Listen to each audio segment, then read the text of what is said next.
Hello everyone, welcome to our WP devs channel.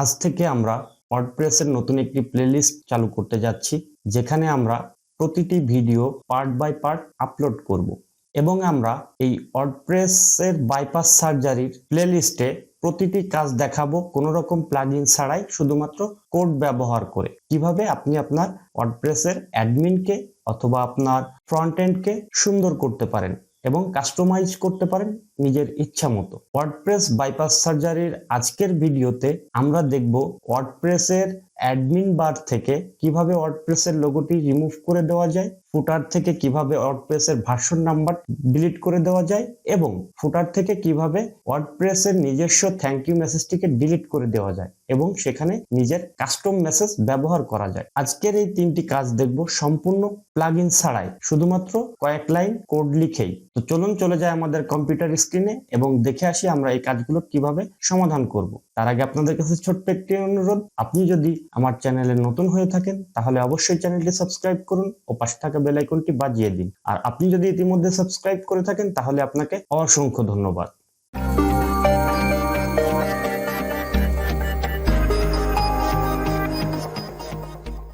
তো আমরা চলে আসলাম আমাদের কম্পিউটার স্ক্রিনে। আজ আমরা দেখব আমাদের ওয়ার্ডপ্রেসের অ্যাডমিন প্যানেল থেকে কিভাবে আমরা ওয়ার্ডপ্রেসের লোগো এবং ফুটার থেকে ওয়েলকাম মেসেজ বা থ্যাংক ইউ মেসেজ এবং ভার্সনটি রিমুভ করে দিতে পারি কোনো ধরনের প্লাগইন ছাড়াই। আসলে এই ছোটখাটো বিষয়ে প্লাগইন ব্যবহারগুলো কমপ্লিট হয়ে যায়, তাহলে শুধু শুধু অনর্থক একটা বড় প্লাগইন ইনস্টল করে আপনার সাইটটি ভারী করার কোনো দরকারই নেই। তো আমরা দেখে আসি, প্রথমে আমরা আমাদের ওয়ার্ডপ্রেসের অ্যাডমিন প্যানেল থেকে কি কি ফেলে দিব। তো আমরা আগে আমাদের সাইটটি একটু দেখি যে কোন জায়গা থেকে আমরা কি ডিলিট করব। সেজন্য আমরা আমাদের সাইটে চলে যাব।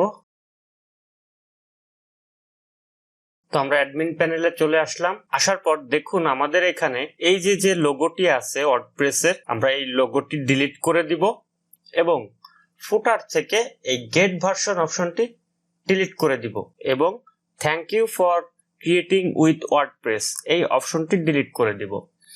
এখন এই ছোট একটা বিষয় কাজ করার জন্য যদি আপনাকে বড় একটা প্লাগইন ইনস্টল করতে হয়, তাহলে এটি আপনার ওয়েবসাইটকে আরো লেজি করে দিতে পারে, আপনার ওয়েবসাইটের স্পিড কমে যেতে পারে। এখন শুধু শুধু তিনটা ছোট কাজের জন্য আপনি যদি অনেক বড় একটা প্লাগইন ইনস্টল করেন, সেক্ষেত্রে আপনার সাইটটা স্লো হয়ে যেতে পারে। তো চলুন আমরা এই তিনটি বিষয়, অর্থাৎ আমাদের ওয়ার্ডপ্রেসের এই লোগোটি এবং ফুটার থেকে এই গেট ভার্সন নাম্বারটি এবং thank you for creating with WordPress এই টেক্সটটি, তিনটা জিনিস কিভাবে আমরা রিমুভ করে দিতে পারি। তো আমরা প্রথমে দেখব কিভাবে আমরা এই ভার্সনটিকে ডিলিট করে দিতে পারি। তো এর জন্য কি করতে হবে, আমাদের ক্লায়েন্ট এরিয়াতে চলে যেতে হবে। অর্থাৎ আমরা যদি লোকাল সার্ভারে কাজ করে থাকি তাহলে আমাদের লোকাল সার্ভারে যেতে হবে htdocs এর মধ্যে, আর যদি আমরা কোনো হোস্টিং সার্ভারে করে থাকি তাহলে আমাদের হোস্টিং সার্ভারে যেতে হবে। তো হোস্টিং সার্ভারে যাওয়ার জন্য আমি হোস্টিংগার থেকে অ্যাকচুয়ালি হোস্টিংটি নিয়েছি, আপনিও চাইলে এখান থেকে নিতে পারেন। যদি আপনি হোস্টিং কিভাবে কিনবেন হোস্টিংগার থেকে এটা জানতে চান তাহলে উপরের আই বাটনে ক্লিক করে ভিডিওটি দেখে নিতে পারেন। তো আমরা আমাদের ক্লায়েন্ট এরিয়াতে লগ ইন করি। এখানে আমরা আমাদের আইডি পাসওয়ার্ডটি দিব। তো এখন আমরা লগ ইন বাটনে ক্লিক করার পর আমাদের সাইটে লগ ইন হতে একটু সময় লাগবে, যেহেতু আমার নেটটা আজকে একটু স্লো। তো লগ ইন হওয়ার পর আমরা আমাদের হোস্টিং এর ম্যানেজে ক্লিক করব। ক্লিক করার পর এখান থেকে ফাইল ম্যানেজারে যাব।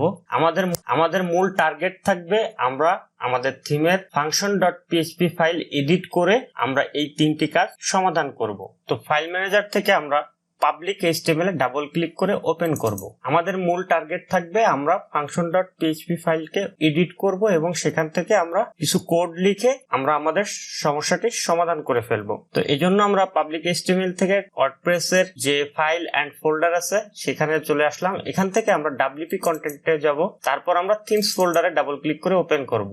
এখন আপনার যে থিমটি অ্যাক্টিভ থাকবে জাস্ট সেই থিমের ফোল্ডারে যেতে হবে। এখন আপনি যদি শিওর না থাকেন যে কোন থিমটি আছে, যেহেতু আমি এখনো শিওর না যে আমার এখান থেকে কোনটি আছে, আমি একটু দেখে নিই। ড্যাশবোর্ড থেকে আমরা অ্যাপিয়ারেন্সে আসবো এবং এখান থেকে থিমে ক্লিক করব। থিমে ক্লিক করলে দেখেন আমার দেওয়া আছে 2021 অ্যাক্টিভ করা।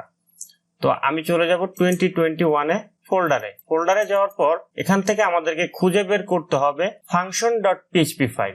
তো আমরা একটু দেখি এখানে function.php ফাইল, এই যে এটাকে আমরা এডিট মোডে ওপেন করব। আপনি ডাবল ক্লিক করে ওপেন করতে পারেন এডিট মোডে, অথবা রাইট বাটন ক্লিক করে এডিটে ক্লিক করে আপনি এডিট মোডে ওপেন করতে পারবেন। তো আমাদের ফাইলটি ওপেন হয়ে গেল। এখন আমরা স্ক্রল করে নিচের দিকে চলে আসব, একেবারে এইখানে ক্লিক করে আমরা একেবারে নিচের দিকে চলে আসব। আসার পর আমরা এখান থেকে একটু স্পেস ক্রিয়েট করে নিব। তো এখানে আমি এখন আমাদের যে ভার্সনটি আছে, অর্থাৎ আমাদের ওয়ার্ডপ্রেসের যে ভার্সনটি আছে এখানে নিচে ফুটারে আমরা এটিকে রিমুভ করে দিব। তো এটার জন্য আমাকে এখানে লিখতে হবে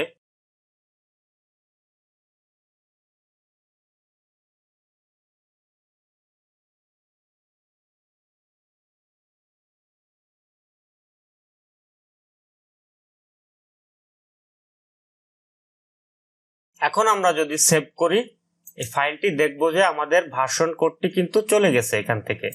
দেখুন এখানে কিন্তু ভার্সন কোড আছে এখনো। এখন যদি এটিকে আমরা রিলোড করি, রিলোড করলে দেখেন আমাদের এখান থেকে কিন্তু ভার্সনটি চলে গেল। এখন আপনারা কিভাবে এই লোগোটিকে এখান থেকে ডিলিট করবেন, তার জন্য আপনাকে কি করতে হবে, এখানে আরেকটি ফাংশন লিখতে হবে।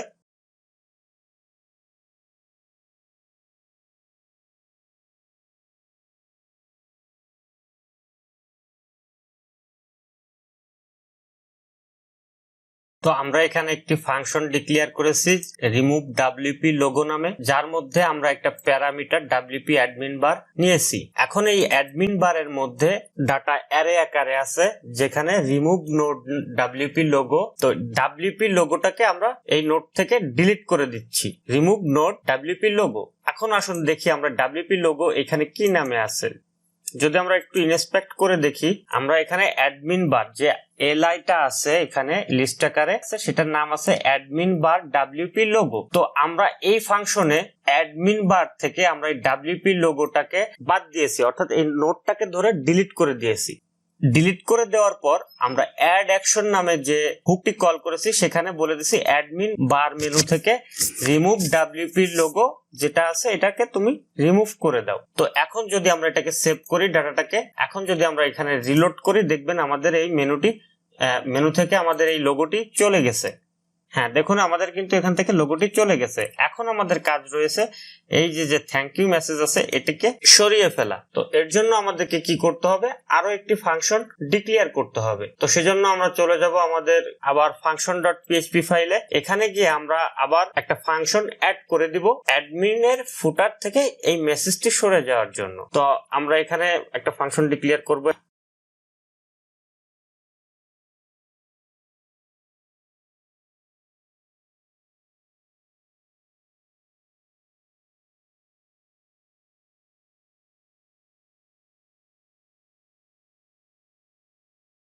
এখন দেখুন আমরা এখানে একটি ফাংশন লিখেছি যেটা রিমুভ ফুটার অ্যাডমিন টেক্সট নামে, এবং ভিতরে কি করেছি এই ফাংশনটাকে রিটার্ন করে দিয়েছি নাল করে, অর্থাৎ কোনো ভ্যালু সে এখানে রাখবে না, সবকিছু রিমুভ করে দিবে। এরপর কি করেছি অ্যাড ফিল্টার, অর্থাৎ আমরা একটা ফিল্টার হুক কল করেছি। ফিল্টার হুকের মূলত কাজ হলো আপনার ওয়ার্ডপ্রেসের কোনো টেক্সট বা কোনো কিছুকে ফিল্টারাইজ করতে অ্যাড ফিল্টার হুকটি আসলে খুব ভালো কাজে দেয়। এখন আমরা এই অ্যাড ফিল্টার হুকের মধ্যে একটা প্যারামিটার নিয়েছি স্ট্রিং হিসাবে যেটা অ্যাডমিন ফুটার টেক্সট, অর্থাৎ যে অ্যাডমিনের এই ফুটারে যে টেক্সট গুলো থাকে এগুলোকে সে কন্ট্রোল করে। তো আমরা সেই অ্যাডমিন ফুটার টেক্সট নিয়েছি এবং কি করেছি যে ফাংশনের মাধ্যমে নাল রিটার্ন করতেছি সেই ফাংশনটাকে এখানে কল করে দিচ্ছি। এখন যদি আমরা এটিকে সেভ করি এবং রিলোড করি তাহলে দেখবেন যে আমাদের ফুটার থেকে এই টেক্সটটি চলে গেছে। দেখুন আমাদের ফুটার থেকে কিন্তু টেক্সটটি চলে গেছে, আর নেই। এখন যদি আপনি চান যে না এখানে আপনার কাস্টমাইজ কোনো টেক্সট দিতে চান,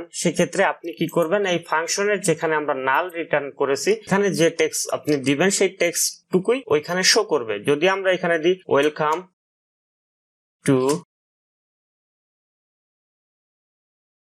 এখন আমরা কি করলাম এই নাল রিটার্নের ভিতরে একটা টেক্সট দিলাম, যেই টেক্সটটা আমাদের এইখানে শো করবে। তো এখন যদি আমরা এটাকে সেভ করি এবং পেজটিকে যদি রিলোড করি আমরা, তাহলে দেখতে পারবো এখানে আমাদের যে টেক্সটটি ওখানে লিখেছিলাম ফাংশনে, এখানে যে টেক্সটটি লিখেছিলাম সেই টেক্সটটি আমাদের এখানে চলে আসছে। তো এভাবেই আপনি আপনার অ্যাডমিনের ড্যাশবোর্ডটাকে কাস্টমাইজ করে নিতে পারেন। তো চলুন চলে যাই আমাদের অন স্ক্রিনে।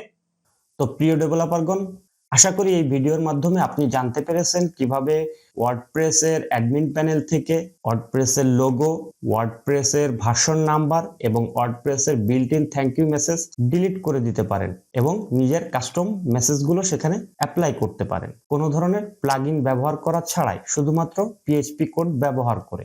এমন আরো ইউটিউবের ভিডিও টিপস এন্ড ট্রিক্স পেতে আমাদের চ্যানেলটি অবশ্যই সাবস্ক্রাইব করুন ও পাশে থাকা বেল আইকনটি বাজিয়ে দিন। ভিডিওটি ভালো লাগলে অবশ্যই একটি লাইক দিবেন। আজ চলে যাচ্ছি, আবার দেখা হবে আগামী কোনো ভিডিওতে। ততক্ষণ পর্যন্ত সবাই ভালো থাকবেন, সুস্থ থাকবেন, নিরাপদে থাকবেন। আল্লাহ হাফেজ।